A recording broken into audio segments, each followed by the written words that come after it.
Baik umat Tuhan, kita akan mendengarkan firman Allah.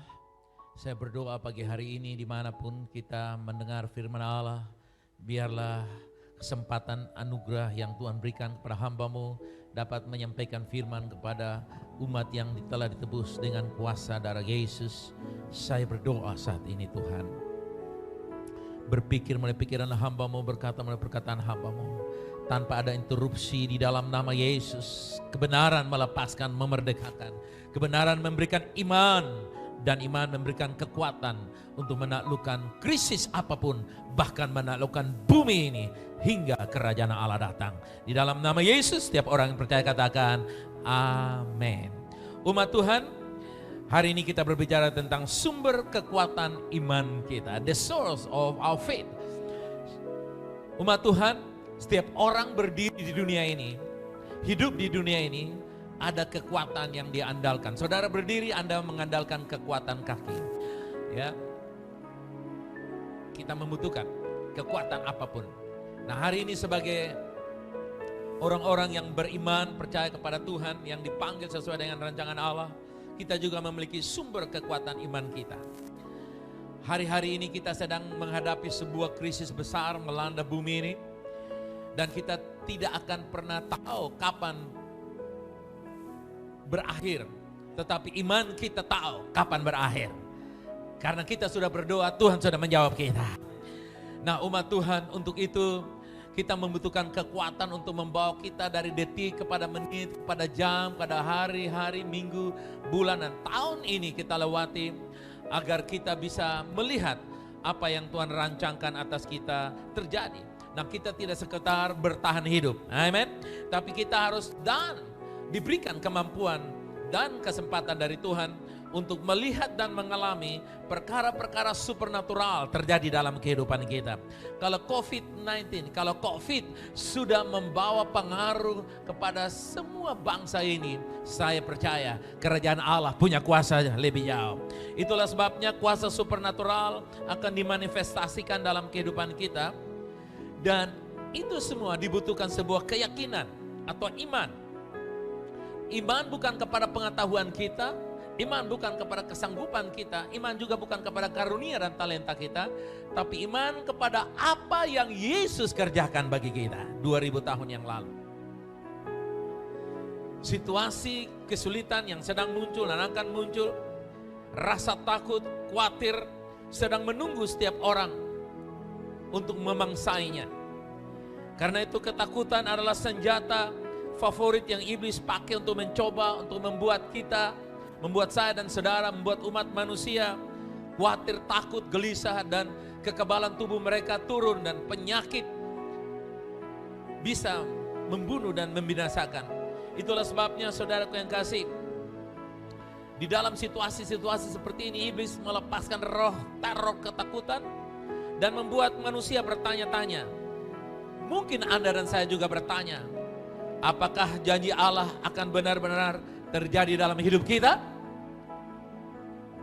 Hari ini kita akan terima jawabannya. Ketika kita merasa ragu, iman kita mulai menjadi lemah.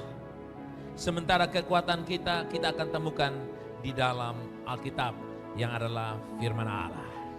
Nah umat Tuhan, karya Kristus bagi manusia, karya Kristus bagi saya dan saudara. Di dalam Roma pasalnya yang ke-8, ada 2 ayat saya akan membaca, ayat 8 dan 18. Akan tetapi Allah menunjukkan kasih-Nya kepada kita, oleh karena Kristus telah mati untuk kita ketika kita masih berdosa. Sebab itu sama seperti satu pelanggaran semua orang beroleh penghukuman, demikian pula oleh perbuatan kebenaran semua orang beroleh pembenaran untuk hidup. Hukuman untuk kematian, pembenaran untuk hidup. Coba katakan demikian.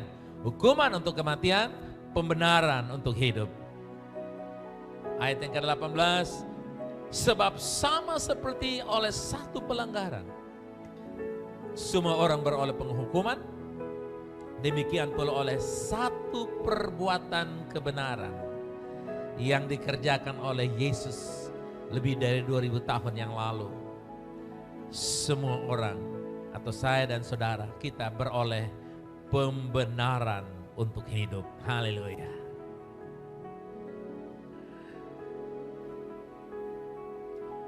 Katakan, saya dibenarkan untuk hidup. Ya. Hidup dalam segala kelimpahan. Dalam segala kelimpahan artinya enjoy life. Menikmati kehidupan kita. Sekalipun hari-hari ini saudaraku yang kasih, kita disuruh ditinggal di rumah. Tapi itu tidak berarti mengurangi kenikmatan kita untuk enjoy kehidupan ini. Saya percaya kita dapat menikmati keadaan dimanapun kita berada. Karena kita menikmati hidup bukan sesuatu yang datang dari luar. Tapi apa yang Yesus telah kerjakan di 2000 tahun yang lalu terjadi dalam roh dan jiwa kita. Amen. Itulah sebabnya saudara yang kasih, saya dibenarkan untuk hidup.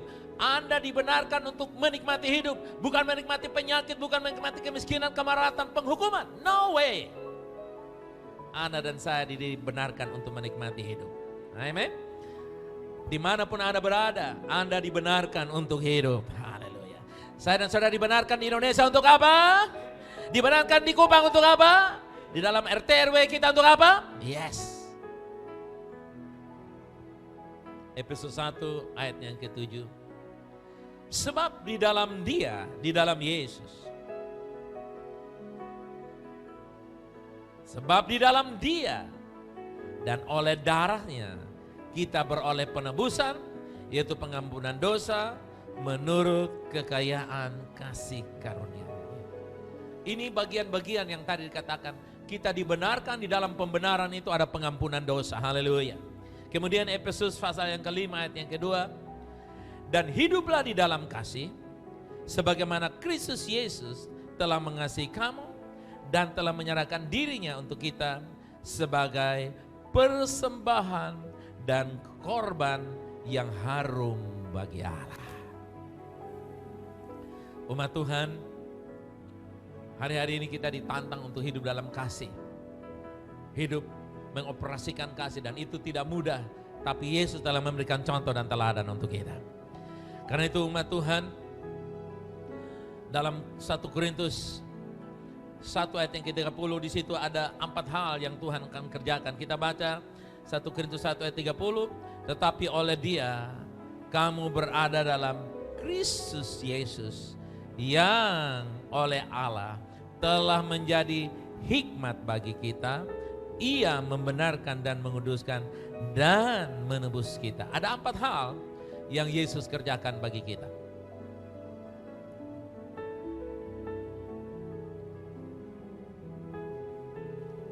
Yang pertama, Yesus adalah hikmat bagi kita. Artinya hikmat itu, saudaraku yang kasih, terwujud dalam seorang manusia yang namanya Yesus. Galatia 4 ayat 4, di sana dikatakan, genap pada waktunya sosok kehidupan yang ada dalam Yesus itu ditampilkan. Dia menjadi teladan kita. Yesus tampil untuk menjadi teladan kita. Dan di dalam keteladanan itu, saudaraku yang kasih, kita bisa mendapatkan sebuah contoh. Hikmat yang Yesus berikan kepada kita bukan abstrak, bukan sulit diterka seperti teka-teki silang, ya, yang kita roba-roba hurufnya baru suruh orang susun, saudara yang kasih. Tidak. Hikmat telah menjadi nyata di tengah-tengah kita dalam wujud Kristus. Katakan, Kristus adalah hikmat yang saya terima. Katakan demikian. Waktu Anda menerima Kristus, Anda menerima hikmat Allah. Di dalam Kristus, semua yang Anda perlukan, Tuhan sudah sediakan. Keselamatan kekal, hidup hari ini, semua keperluan kita, apapun, itu yang namanya hikmat, keteladanan yang Dia berikan kepada kita. Yang kedua, membenarkan kita artinya sama sekali benar, bukan karena hasil usaha kita. Sama sekali benar. Benar bukan usaha, tapi karena dibenarkan. Benar bukan karena usaha saya, tapi benar karena apa? Dibenarkan.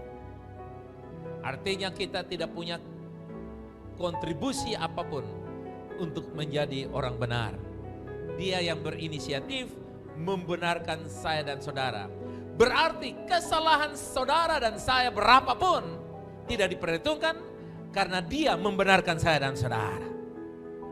Saudara bertanya, kapan dia benarkan kita? 2000 tahun yang lalu dia sudah kerjakan. Sampai kapan kita menjadi orang benar? Sampai selama-lamanya.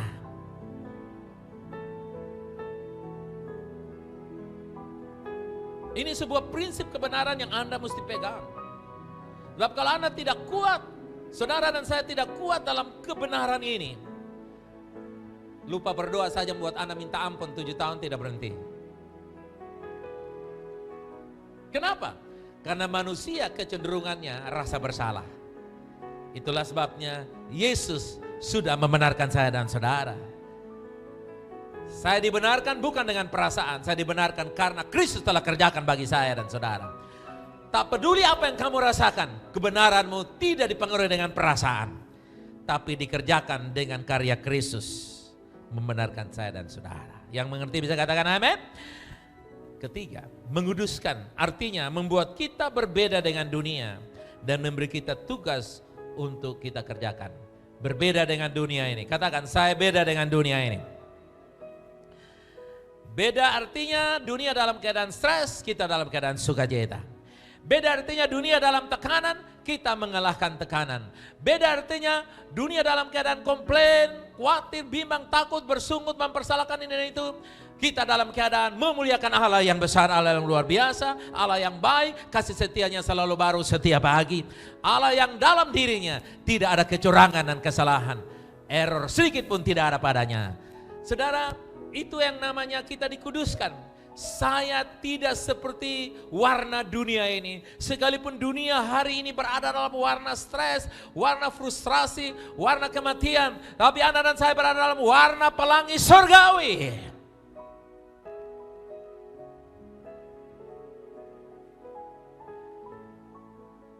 Dunia dalam keadaan gelap, warna kita menjadi terang.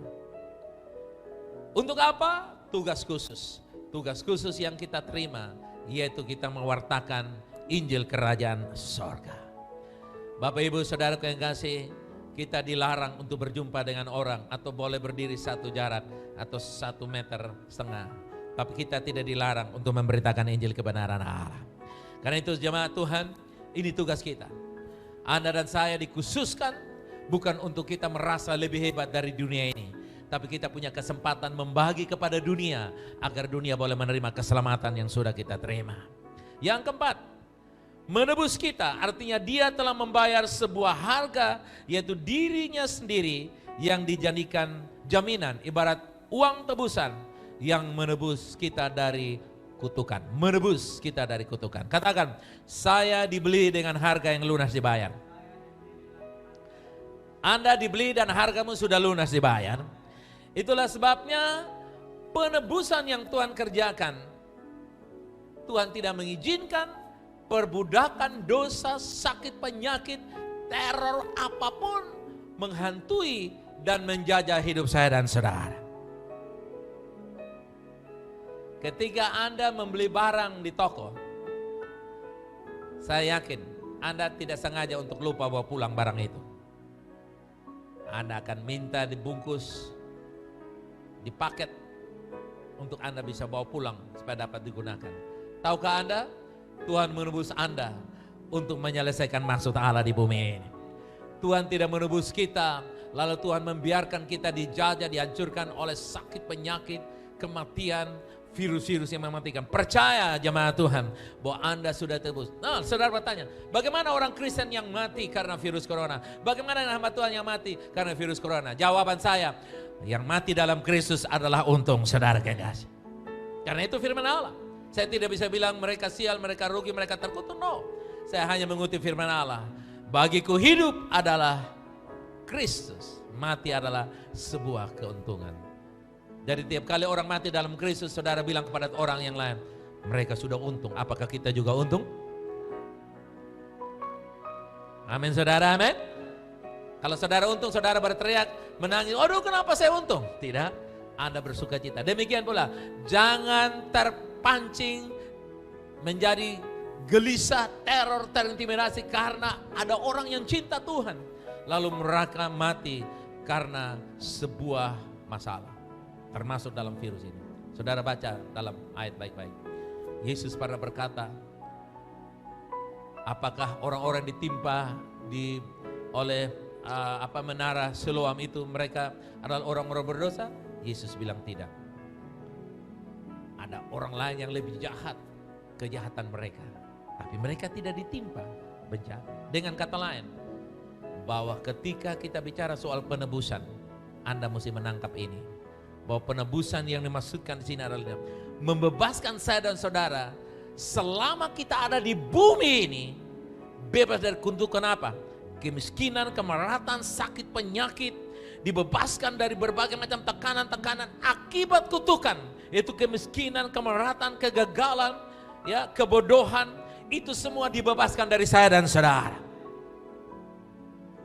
Jangan Anda tafsirkan bahwa ditebus artinya tidak mati. Mati hanya sekedar tidak ada nafas dalam badan. Tapi Anda dan saya ditebus untuk sebuah kehidupan yang kekal.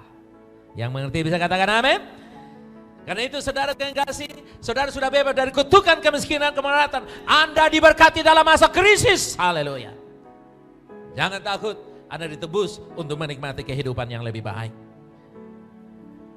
Mengembangkan keyakinan kita atas apa yang telah Yesus kerjakan, itu yang penting. Sumber kekuatan iman kita terjadi ketika kita mengembangkan keyakinan atas apa yang Yesus kerjakan bagi kita. Sumber iman saudara tidak datang dari karya yang lain. Ketika kau mengembangkan, merenungkan, dan mulai mengalami apa yang Kristus kerjakan bagi kita. Ini ilustrasi yang sangat jelas. Orang merenungkan corona, mati karena corona. Orang merenungkan karya Kristus, hidup untuk Kristus. Itulah sebabnya saudara yang kasih, yang percaya, yang pertama, mempercayai apa yang Yesus telah kerjakan bagi kita.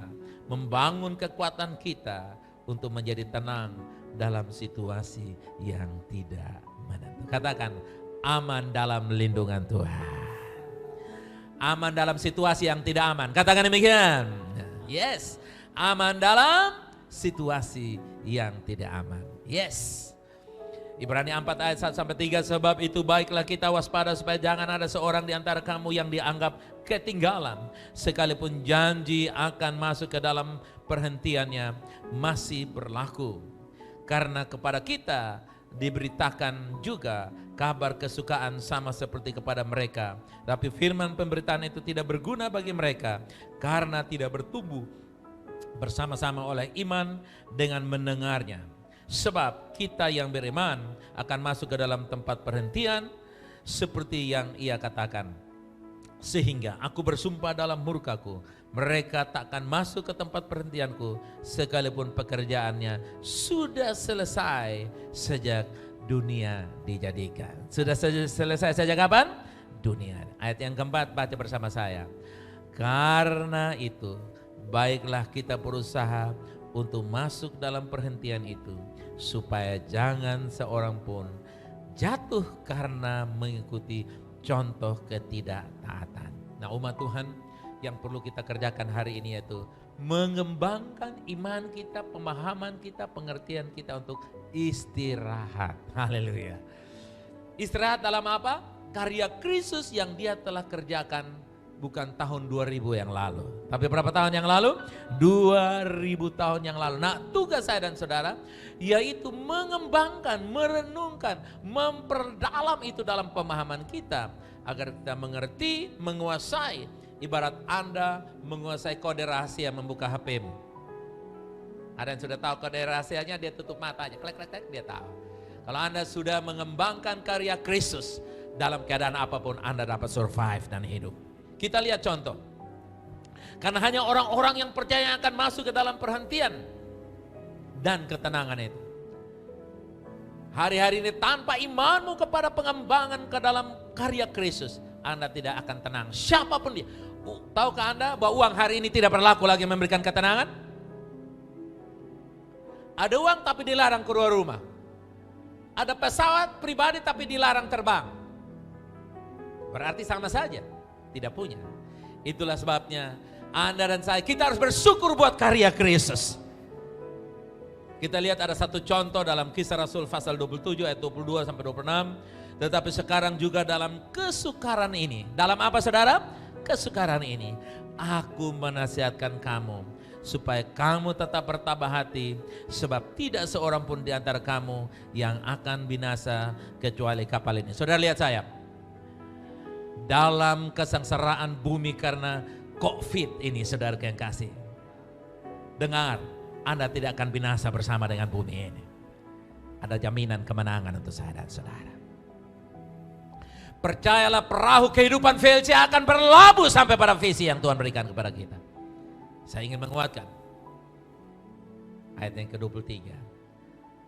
Wow, apa dia bilang? Karena tadi malam seorang malaikat dari Allah, yaitu dari Allah yang aku sembah sebagai miliknya, berdiri di sisiku. Lalu apa kata malaikat itu?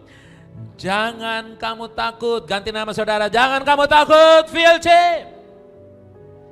Engkau harus menghadapi kaisar, dan sesungguhnya oleh karena Allah, maka semua orang yang akan bersama-sama dengan engkau di kapal ini akan selamat, akan selamat. Karena dengan kata lain, saudaraku yang kasih, dimanapun orang yang mengerti rencana Allah, bagi dia selalu menjadi berkat bagi orang lain. Itulah sebabnya mungkin Anda tidak punya status politik, status ekonomi yang dapat dijadikan contoh, status politik yang bisa menjadi contoh, status sosial yang lain yang mungkin orang bisa menjadikan itu ukuran. Tapi iman di dalam Kristus telah membawa dampak bagi keselamatan negeri di mana Anda Tuhan tempatkan. Ayat 25. Sebab itu tabahkanlah hatimu saudara-saudara. Sebab itu tabahkanlah hatimu, hai VLC, saudara-saudaraku. Karena aku percaya kepada Allah bahwa semuanya pasti terjadi sama seperti yang dinyatakan kepadaku. Ayat 26, baca sama-sama.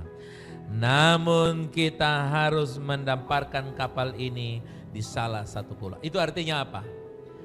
Untuk mendapatkan ketenangan, ketentraman, jawaban-jawaban dalam menghadapi krisis-krisis yang kita hadapi, untuk melihat kekuatan iman kita beroperasi, sumber kekuatan iman kita bisa mensuplai kekuatan kepada kita itu dari karya Kristus, maka kita jangan takut seolah-olah terdampar.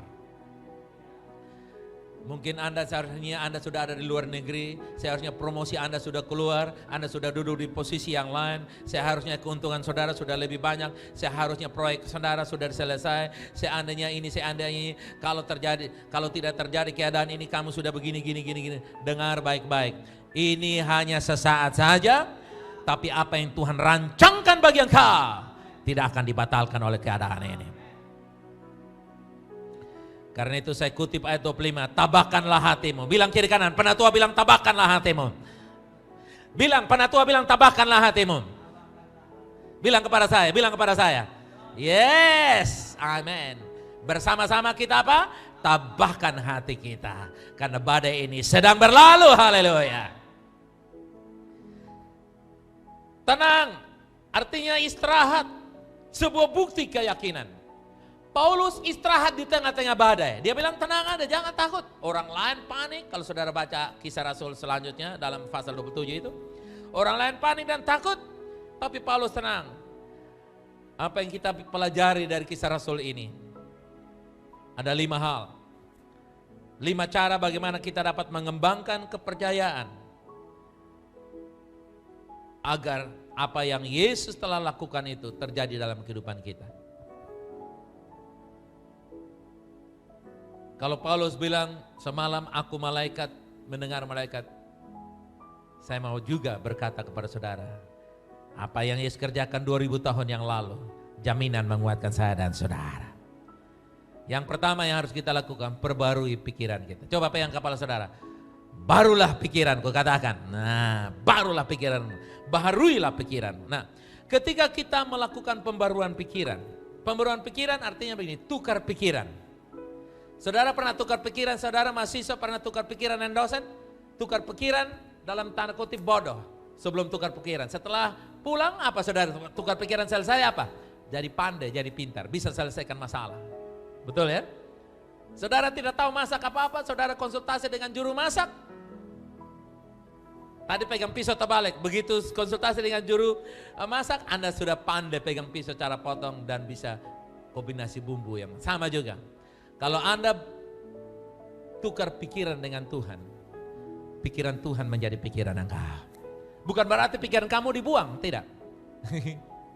Pikiran kamu dibaharui seperti pikiran Tuhan. Tapi harus tukar pikiran. Nah banyak orang mau pikirannya dibaharui tapi dia tidak tukar pikiran dengan Tuhan.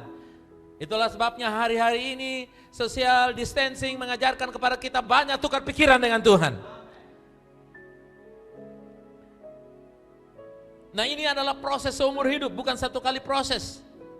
Ketika kita terbiasa tukar pikiran dengan Tuhan, saudaraku yang kasih, itu akan memberi dampak kepada kita. Semakin Anda bertukar pikiran dengan orang yang pintar, Anda semakin pintar. Semakin Anda tukar pikiran dengan Tuhan, Anda semakin cakap dan mampu mengatasi badai kehidupan ini.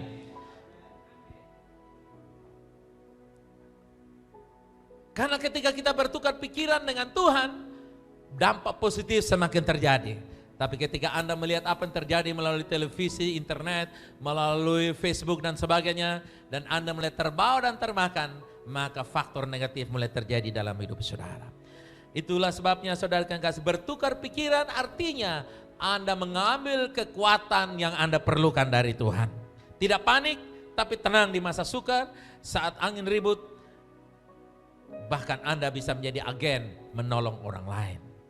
Karena itu saudaraku yang kasih, yang pertama, barulah pikiran saudara. Katakan, saya menukar pikiran saya dengan pikiran Tuhan. Katakan demikian, amin. Tukarlah pikiranmu dengan pikiran Tuhan. Yang kedua, mengakui firman. Ketika kita terus menerus mendengar firman dan mulai mendeklarasikan tentang sesuatu yang kita percaya, itu akan terjadi dalam kehidupan kita. Kalau kita mendengar orang lain berkata-kata, mungkin lambat baru terjadi. Tapi kalau Anda mulai berkata-kata, Anda akan mudah meninternalisasi. Ya. Kalau saudara masukkan buah di mixer, saudara mixer, yang rasa halusnya itu bukan saudara, mixer yang tahu itu halus. Saudara lihat, oh halus. Tapi saudara sendiri tidak merasakan bahwa rasa halus itu diproses dalam diri saudara, karena dia diproses dalam mesin yang saya sebut mixer. Demikian pula kalau Anda tidak memperkatakan, mengakui firman dengan mulutmu sendiri, nabi atau rasul manapun yang hebat, yang bisa mendeklarasikan yang tidak ada menjadi ada, perkataannya tidak mempengaruhi engkau. Kenapa? Karena perkataanmu adalah perkataan dirimu sendiri. Perkataanmu akan memantulkan kembali kepada dirimu. Orang Kupang bilang target. Perkataanmu akan kembali target kepada engkau. Itulah sebabnya mulai berkata-kata. Pengakuan firman Tuhan membantu kita mempercayainya.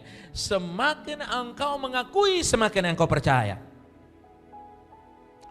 Undang-undang Republik Indonesia, Undang-undang IT menghukum orang-orang yang berkata-kata tidak benar terhadap orang lain. Betul ya saudara?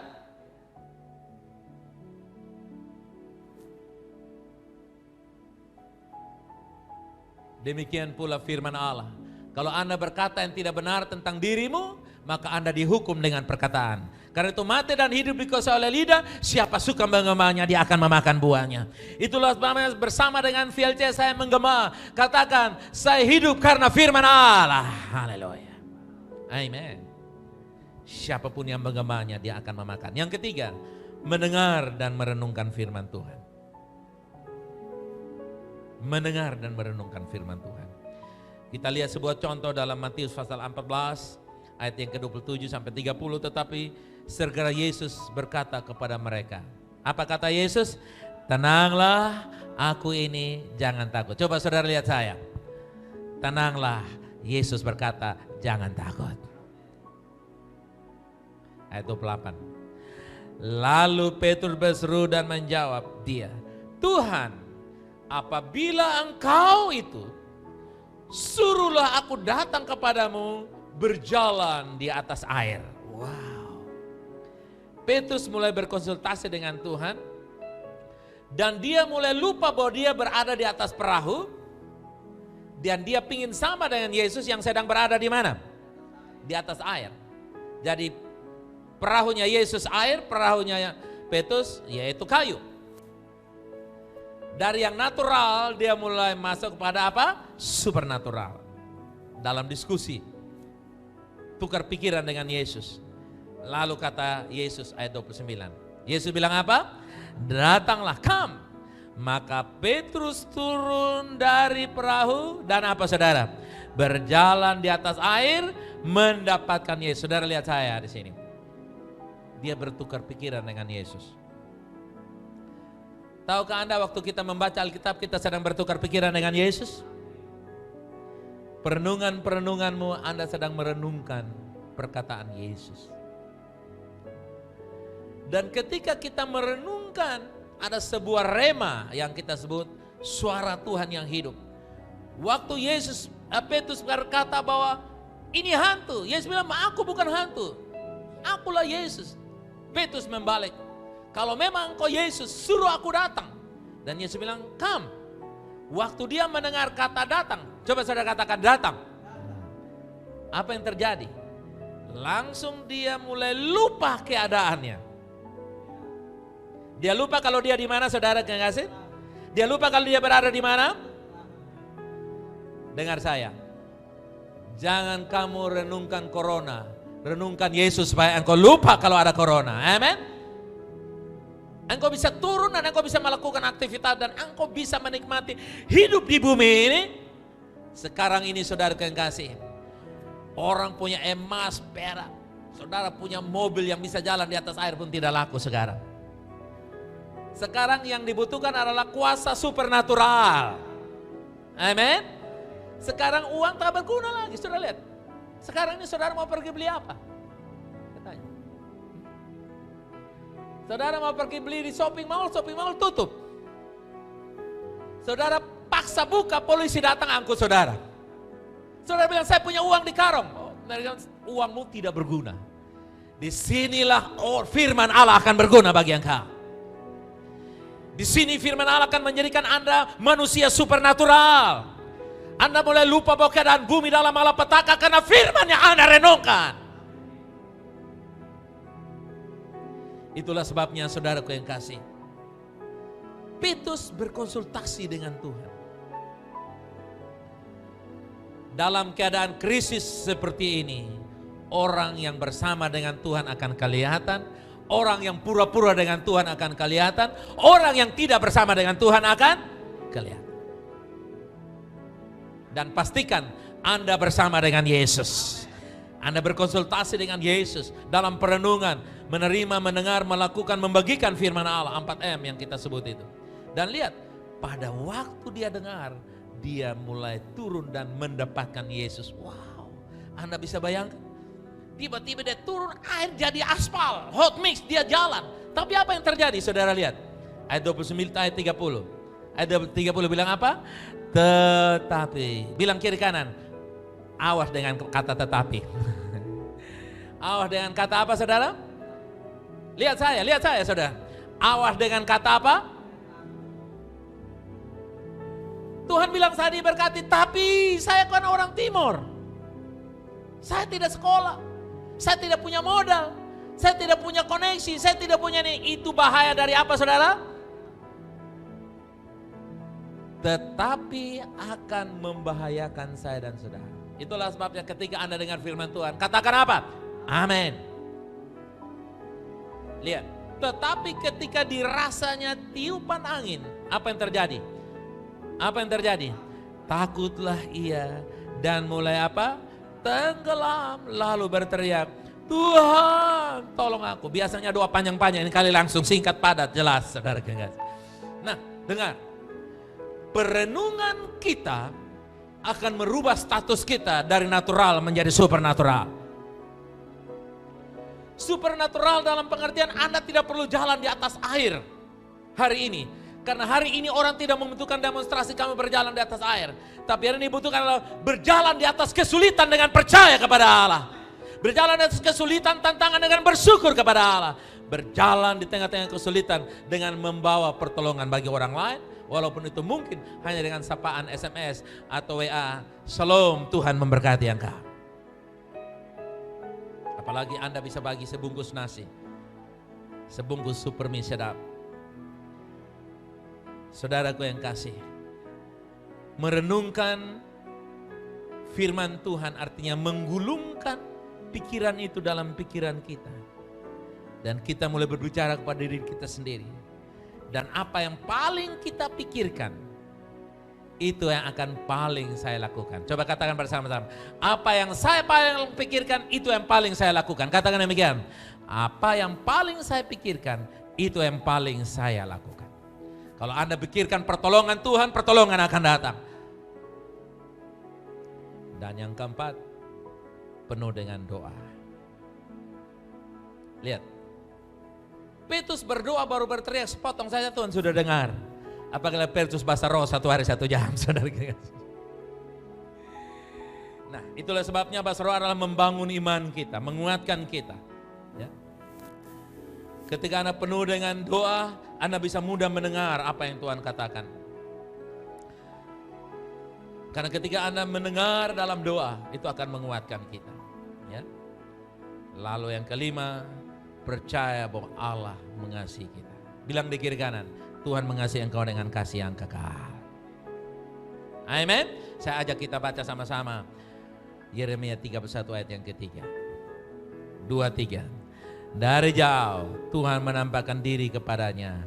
Aku mengasihi engkau dengan kasih yang kekal. Sebab itu 20-20 ini aku melanjutkan kasih setiaku kepadamu. Saudara umat Tuhan, lihat saya. Percayakah Anda 20-20 ini Tuhan melanjutkan kasih setia kepada saya dan saudara?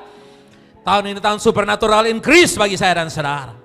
Itulah sebabnya saya ajak jemaat Victorious Community, para partner, sahabat, teman yang mendengar berita ini, dimanapun Anda berada, aku berdoa pagi hari ini supaya Tuhan memberikan kepada engkau satu kekuatan supernatural. Anda mendapatkan kekuatan yang lebih dari uang, yang lebih dari senjata nuklir manapun, lebih kuat dari pengaruh virus manapun dalam nama Yesus. Saya berdoa kekuatan dari surga mengalir atas engkau pagi hari ini. Saya berdoa kekuatan karena firman Allah mengalir atas engkau sebagai suami. Suami dikuatkan, sebagai istri dikuatkan, orang tua papa dan mama dikuatkan, opa oma dikuatkan, oma oyang dikuatkan, opa oyang dikuatkan, anak cucu dikuatkan, pemuda-pemudi dikuatkan, youth dikuatkan, anak-anak dikuatkan, laki perempuan tua muda dari VLC dan umat Allah. Anda dikuatkan untuk berjalan di tengah-tengah masa krisis ini. Saya berdoa Tuhan. Mari taruh tangan kanan di dada saudara. Saya mau mengajak. Coba Anda berpikir. Kalau Tuhan ibarat seorang ayah atau seorang ibu. Saya ingin bertanya kepada engkau pemuda-pemudi, youth, dewasa muda. Apa yang terjadi kalau orang tuamu membuang engkau di sungai waktu engkau usia 3 bulan? Engkau tidak bisa hidup lagi sampai hari ini. Jadi kalau engkau anak muda, youth, kalau hari ini engkau hidup, dengar, karena orang tua mengasihi engkau. Sehingga tidak pernah berpikir yang buruk tentang orang tua, sekalipun orang tua tidak sempurna. Tapi kasih ibu, kasih ayah kepadamu sudah engkau alami, bukan? Demikian pula papa dan mama, orang tua, ketika engkau meletakkan tangan di dadamu, coba engkau renungkan. Kalau orang tuamu membuang engkau waktu engkau usia 3 bulan atau 3 tahun di sungai yang deras, sudah hilang engkau. Tapi orang tua menjaga. Sampai hari ini kita menjadi opa, oma, oyang, opa oyang, kita menjadi orang tua. Demikian pula, kalau kasih manusia kita dapat rasakan. Tuhan katakan tadi, aku mengasihi engkau dengan kasih yang kekal.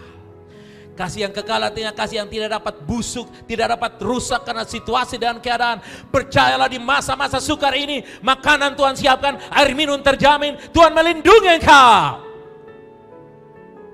Kasih selalu memberi yang terbaik. Yakobus 1:16-17 berkata, segala pemberian yang baik datang dari Allah. Itulah sebabnya orang percaya jangan engkau takut. Corona bukan untuk engkau. Karena corona bukan produk sorga. Kasih Allah, produk sorga diberikan kepada saya. Kuatkan, katakan saya sudah menerima kasih Allah.